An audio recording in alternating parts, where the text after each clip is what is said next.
Hello students, आज हम history का टॉपिक लेंगे। एक चैप्टर पढ़ेंगे जिसका नाम है from trade to territory, the company establishes power.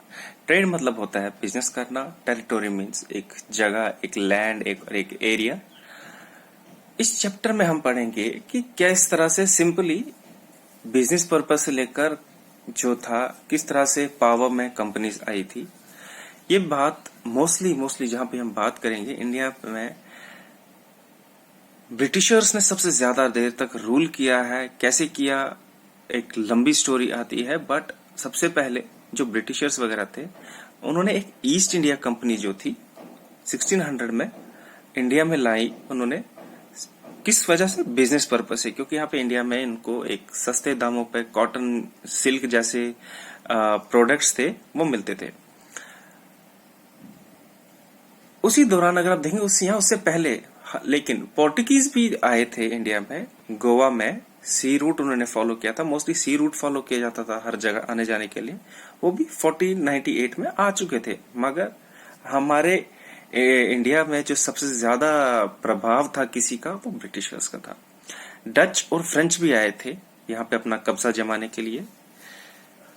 इन 100-200 सालों में अगर हम बात करें, राइवलरीज बिटवीन द कंपनीज भी बहुत हुई। यानी कि जब सी रूट्स फॉलो करते थे अपना सामान लाने ले जाने के लिए, एक दूसरे की शिप्स पे हमला करते थे, उसको डुबाने की भरपूर कोशिश की जाती थी ताकि सिर्फ वो सरवाइव करे, सिर्फ उन्हीं का प्रॉफिट हो। बट मोस्टली अगर मैं यहाँ पे बताऊं तो सिर्फ ब्रिटिश ही ऐसे थे जो सबसे ज्यादा देर तक उन्होंने इंडिया पे रूल किया है, जो कि सबको पता है। फर्स्ट इंग्लिश फैक्ट्री जो सेटअप हुई थी वो हुगली रिवर के किनारे हुई थी 1651 में। देखिए, ये तो उन्होंने बिजनेस के लिए आए थे, वो क्या करने आए थे, क्या नहीं आए थे। उसके बाद इन्होंने कैसे अपने पांव जमाना किए, वो हम बताएंगे। औरंगजेब के बारे में हमने सुना होगा, सबसे लास्ट मुगल एम्परर थे वो। औरंगजेब के रूल में एक फरमान जारी किया गया था औरंगजेब की ओर से कि जो भी कंपनी है, ईस्ट इंडिया कंपनी की हम यहाँ पे मेजरली बात करेंगे, वो ड्यूटी फ्री रहेगी, टैक्स नहीं देगा, वो अपने सिर्फ मुनाफे कमाएगी। इसकी वजह से क्या हुआ, जो लोकल्स थे नवाब के, जो नवाब के यहाँ पे एरिया के रूलर वगैरह थे, उनके बीच एक डिसअपॉइंटमेंट आई। डिसअपॉइंटमेंट क्यों आई? क्योंकि उससे क्या हुआ कि उनको अपना प्रॉफिट वगैरह, अपना नुकसान दिखने लगा। औरंगजेब जो थे, यहाँ पे मैं फिर से दिखाऊंगा, तो औरंगजेब जो थे, इनकी डेथ हुई थी 1707 में। उसके बाद क्या हुआ, जो लोकल नवाब्स थे उन्होंने ड्यूटी एनफोर्स करना स्टार्ट कर दिया। कंसेशन जो थे वो देना बंद कर दिया, क्योंकि उन्होंने बंगाल को बहुत ही एक नुकसान किया था रेवेन्यू के टर्म्स में, पैसों के टर्म्स में, प्रॉफिट के टर्म्स में बहुत बड़ा नुकसान हुआ था। इसके बाद क्या हुआ, इस वजह से जो नवाब और जो ईस्ट इंडिया कंपनी आई थी, इनके बीच एक डिसअपॉइंटमेंट आ गई इसकी वजह से। तो उसके बाद एक बैटल ऑफ प्लासी भी हुआ था। प्लासी का एक बहुत बड़ा फाइट हुई थी इनके बीच। वो कैसे हुई थी, देखिए अभी मैं बताऊंगा, क्योंकि 1756 ईयर में अब हम बता रहे हैं, 1600 के बाद 1756 ईयर में सिराजुद्दौला करके जो एक नवाब थे, बहुत ही उनका रूल बहुत खतरनाक रहा था, क्योंकि उन्होंने अंग्रेजों के साथ लड़ाई की थी।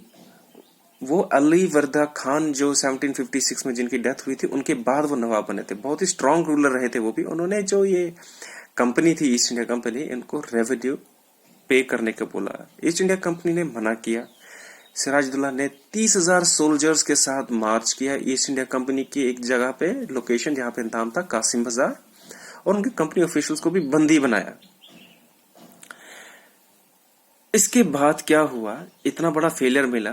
जो कंपनी जो थी ईस्ट इंडिया कंपनी, इसकी बाकी भी जगह लोकेशंस थी, उन्होंने मद्रास से अपनी फोर्सेस भेजी, इससे वापस बदला लेने के लिए। सिराजुद्दौला जो है नवाब थे, उनसे वापस बदला लेने के लिए। और फाइनली उन्होंने इनको, सिराजुद्दौला को 1757 में डिफीट किया।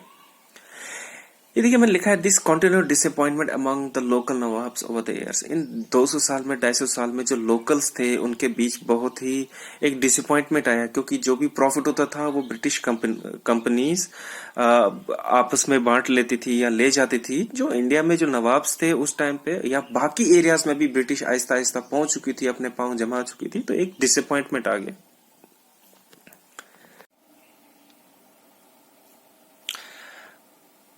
प्लासी के बैटल के बाद जो जो डिसअपॉइंटमेंट आई थी नवाब्स के बीच, उसमें एक ये भी इशू हुआ था कि नवाब्स जो थे उनको अपनी जमीन बेचने के लिए कंपनी ने मजबूर कर दिया, उनकी जायदाद हड़प ली, उनको लूटा गया।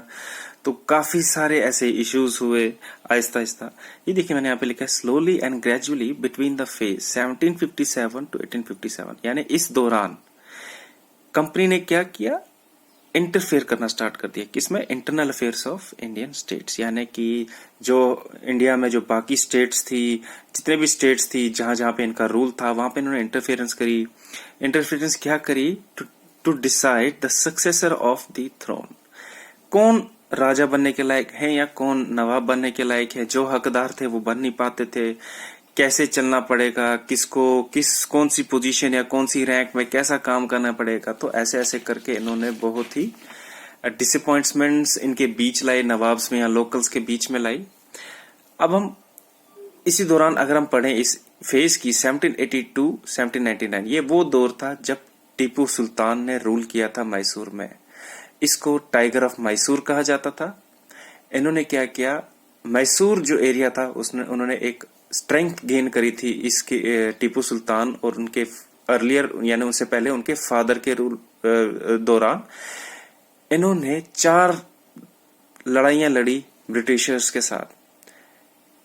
1767 टू 69 एक लड़ाई, 1780 टू 84 दूसरी, 1790 टू 92 तीसरी, और 1799 जो कि लास्ट बैटल कहा जाता है, बैटल ऑफ सेरिंगापटम भी इसे कहा जाता है। इसमें मैसूर जो था इनको एक डिफीट मिली।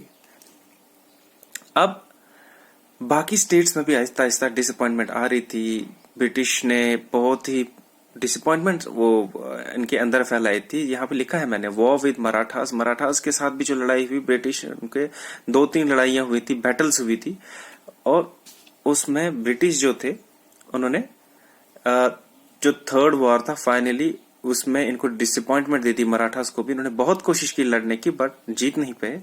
1817 टू 1819 के बीच चला था जो लास्ट वॉर चला था इनके बीच। इनकी होप्स खत्म हो गई थी मराठास की। इसके बाद क्या हुआ? Setup of new administration. British ने क्या किया, एक new administration Aahista Aahista implement करना स्टार्ट करती है। वॉरेन हेस्टिंग्स बहुत ही माना जाता था उस टाइम पे, जो गवर्नर जनरल थे।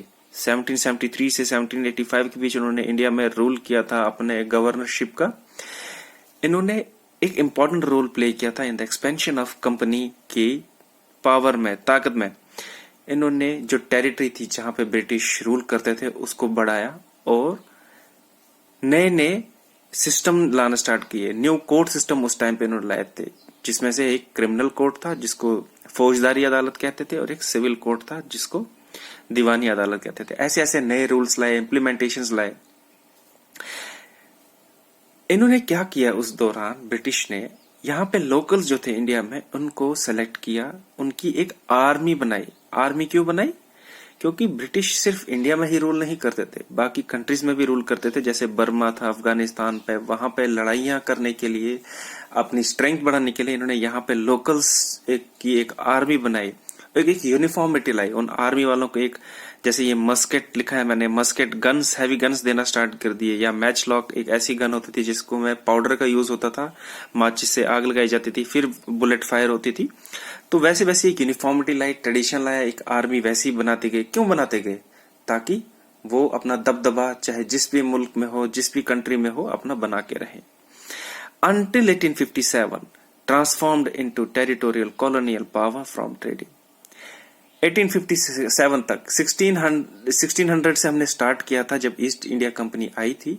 उसके बाद 1857 तक इन्होंने देखो रूल भी किया कंपनीज ने, और ये सिर्फ बिजनेस करने के लिए आई थी, और कहां पहुंच गई? एक टेरिटोरियल कॉलोनियल पावर के। अब ये एक आर्मी के रूप में फॉर्म में बन गई थी, एक पावर इनके हाथ में आ गई थी, हर जगह रूल्स करने स्टार्ट हो गए थे। तो यही था इस चैप्टर में कि सिंपली ट्रेड से ये लोग टेरिटोरियल पावर में कैसे एस्टेब्लिश हुए। Thank you students.